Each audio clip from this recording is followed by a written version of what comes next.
Iya, buku yang berjudul Metode Penelitian Kuantitatif, Strategi Menulis Proposal Penelitian Kesehatan. Buku ini disusun oleh Profesor Ari Probandari, Dr. Fitri Widyaningsih, Dr. Eti Poncorini, Dr. Ratih Puspita Febrinasari, dan Bapak Sumardiono. Tentu saya mengetahui buku ini, karena buku ini disusun dan ditulis oleh para guru besar kami di bagian Ilmu Kesehatan Masyarakat Universitas Maret.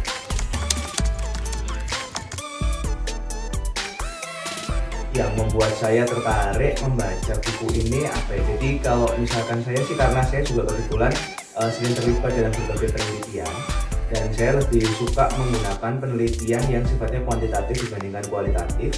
Sehingga ketika kita membaca buku ini itu sebenarnya dari awal seorang itu yang memang benar-benar awam mungkin dalam penelitian itu tuh kayak sengaja dibawa secara perlahan-lahan tapi mendalam untuk bisa memahami. Jadi topiknya itu sudah disusun sedemikian urut, dan metodenya itu waktu saya baca itu ternyata frequently asked and question gitu. Jadi frekuensi question and answer lah istilahnya. Jadi kayak semacam pertanyaan dan jawaban. Jadi itu yang membuat saya tertarik untuk akhirnya membaca buku ini sampai akhir.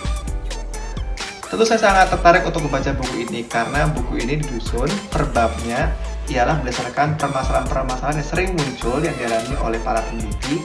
Kemudian terdapat juga contoh nyata aplikasi penyelesaian masalah-masalah tersebut. Saya sangat tertarik dengan buku ini dan sangat bersemangat karena selama ini metode penelitian adalah merupakan momok bagi kalangan akademisi, adik-adik mahasiswa, ya, mulai dari jenjang diploma sampai dengan S3.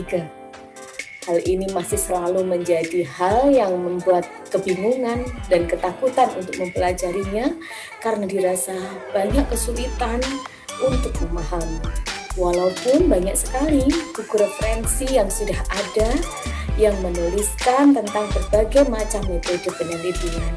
Buat ini buku sangat menarik untuk dimiliki. Jadi buku ini tuh kasih 10 bab, nggak tanggung-tanggung dia kasih, dan masing-masing babnya itu memberikan penjelasan yang detail banget.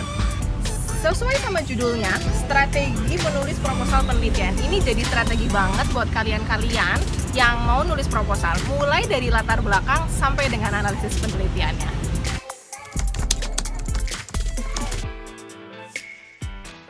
Tentu saja, banyak sekali manfaat yang saya dapatkan dari membaca buku kesehatan masyarakat ini.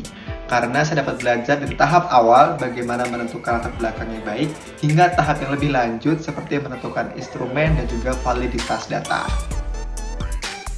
Jadi manfaat dari membaca buku ini ya, manfaat dari membaca buku ini tuh saya jadi sadar beberapa kesalahan yang mungkin awam atau sering kita temukan. Misalkan kita ingin mendapat aspek kebaruan dari suatu penelitian, ternyata tidak boleh hanya dengan membedakan lokasi saja, seperti itu. Kemudian yang lebih lagi itu saya mendapatkan gambaran bagaimana cara menggunakan software, dan itu tuh ada gambaran tangkapan layar atau istilahnya screenshot layarnya itu begitu jelas di situ, dan diuraikan proses per proses, misalkan untuk menghasilkan uji statistik, kemudian untuk menghasilkan besar sampel, itu tuh dijelaskan secara urut dan detail. Jadi itu manfaat yang didapatkan. Kalau ditanya favorit yang suka susah ya, karena semuanya ini favorit banget. Tapi satu hal yang aku menarik itu dia sempat bahas di subbabnya terkait dengan, dia kasih pertanyaan di subbabnya, bagaimana cara melakukan pengembangan pertanyaan penelitian. Sesuatu yang simpel, dasar, tapi itu jadi awal mula ketika kita membuat proposal kan. Dan dia kasih tahu caranya bagaimana dan memberikan contoh yang terbaru. Jadi mempermudah kita dalam memahaminya. Bagian yang paling saya sukai adalah bagian bagaimana menentukan besar sampel. Karena saya juga cukup kesulitan untuk menentukan besaran sampel yang tepat dalam penelitian. Di sini disampaikan cara yang paling efektif untuk menentukan besar sampel yang cukup dan tentunya sesuai dengan jenis penelitian. Bagian yang paling disukai dari buku ini itu di bab 5 dan bab 9 ya. Jadi kalau bab 5 itu kita belajar tentang menentukan jenis dan rancangan penelitian. Di situ tuh tabel-tabelnya itu disajikan secara detail, gimana kita cara menyajikan hasil penelitian dan rancangan penelitian itu seperti apa, termasuk bahkan ada uji klinis.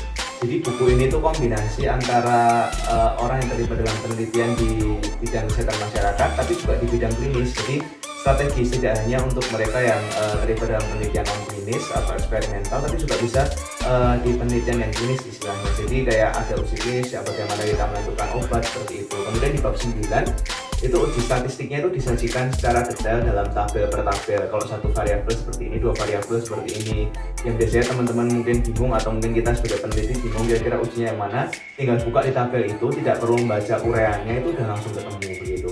Dan itu dijelaskannya itu secara poin per poin, dan itu cukup jelas menurut saya. Jadi yang paling menarik itu bab itu.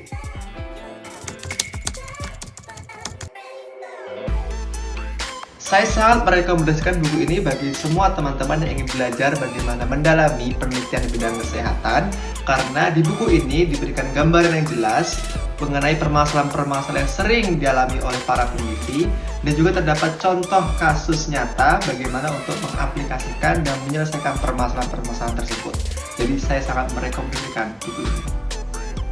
Saya sangat merekomendasikan kepada teman-teman semua untuk bisa mendapatkan buku ini, membacanya dengan tuntas, dan memanfaatkannya dalam proses pendidikan maupun dalam penelitian. Karena apa yang tertulis di sini adalah sesuatu hal yang baru, yang mana mungkin selama ini dalam referensi yang lain belum secara detail disampaikan. Karena itu mari kita bedah buku ini bersama, kita manfaatkan, dan semaksimal mungkin bisa kita aplikasikan dalam kehidupan akademisi kita.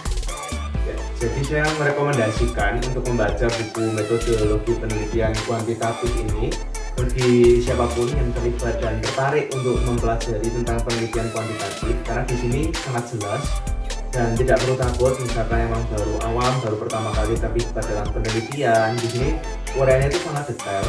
Dan kita tuh diajak belajar perlahan-lahan atau step by step.